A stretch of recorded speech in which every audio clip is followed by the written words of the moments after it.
Good wishes everyone. Pen paper classes में आज हम कर रहे हैं RD solutions for class 10th and the topic is arithmetic progressions. We are at question number 6 of exercise 9.5। Find the four numbers in AP. AP के four numbers हमने find करने हैं। हु सम इज 50, जिनका जो सम है वो क्या है 50 है। And in which the greatest number is 4 times the list, और जिसमें जो ग्रेटेस्ट नंबर है, जो सबसे बड़ा नंबर है, and in which the greatest number is 4 times the list, छोटे वाले नंबर से कितना है 4 टाइम्स है। तो स्टार्ट करते हैं क्वेश्चन। लेट द एपी, हम पहले एपी को लेट कर लेते हैं। लेट द एपी इज, पहले 4 हम नंबर्स उसके लेट कर रहे हैं, तो अगर मैं पहला नंबर ए लेट करती हूँ तो दूसरा क्या हो जाएगा, दूसरा हमारा ए प्लस डी, क्योंकि हर बार एक फिक्स्ड डिफरेंस ही तो ऐड होता जाता है। तो जब ये सेकंड है तो थर्ड वाले में क्या होगा, एक और बार डी ऐड हो जाएगा, और फोर्थ वाले में एक और बार डी ऐड हो जाएगा, एंड सो ऑन। और इसी तरह हमारी एपी चलती है। तो बेसिकली हमारे पास आ गया ए प्लस डी, ए प्लस 2d, ए प्लस 3d। ये हमारी 4 टर्म्स आ गई हैं एपी की। क्वेश्चन कह रहे हैं कि इनका सम क्या है 50। तो अकॉर्डिंग टू क्वेश्चन के अकॉर्डिंग इन चारों को जब ऐड करेंगे, ए प्लस डी प्लस ए प्लस 2d प्लस ए प्लस 3d, जब हम इन चारों का सम करेंगे तो क्वेश्चन के अकॉर्डिंग आएगा 50।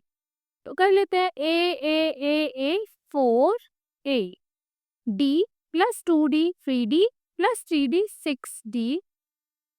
4a प्लस 6d हमारे किसके इक्वल आ गए हैं 50 के।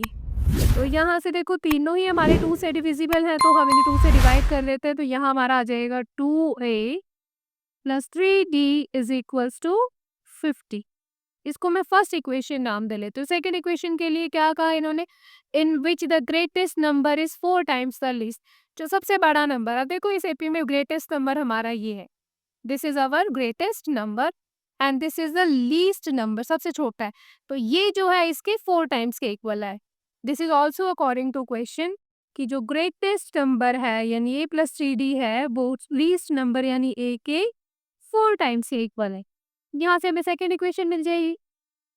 तो a प्लस 3d, अब ये 4a में इधर ले आते हैं लेफ्ट हैंड साइड पे, minus 4a is equals to 0। यहाँ से a माइनस 4a, तो minus 3a plus 3d is equals to 0। अब इसके आगे इसमें क्या करें हम, यहाँ से मैं -3 को कॉमन आउट कर सकती हूँ। तो जब मैंने -3 को कॉमन आउट किया तो यहाँ बचा a minus d is equals to 0, और इससे हमें a की क्या वैल्यू निकली हमारी a माइनस डी, जब हम राइट हैंड साइड पर लेके जाएंगे बन जाएगा प्लस का d। तो a is equals to d, इसको मैं सेकेंड इक्वेशन बोल देती हूँ। तो अब सेकेंड इक्वेशन से a की वैल्यू हम फर्स्ट इक्वेशन में पुट करेंगे। Putting a is equals to d in equation 1, first equation में हम पुट कर रहे हैं। तो यहाँ पर 2a प्लस 3d, तो ये हमारा हो जाएगा 2d plus 3d is equals to 50। तो यहाँ से 5d is equals to 50। No no no 50 नहीं, यहाँ पे मैंने इसको 2 से डिवाइड किया था, तो ये भी तो 2 से डिवाइड होगा। ये 2 से डिवाइड हुआ, ये 2 से डिवाइड हुआ, तो ये भी 2 से डिवाइड होकर ये हमारे पास, सॉरी फॉर दिस, ये 25 है।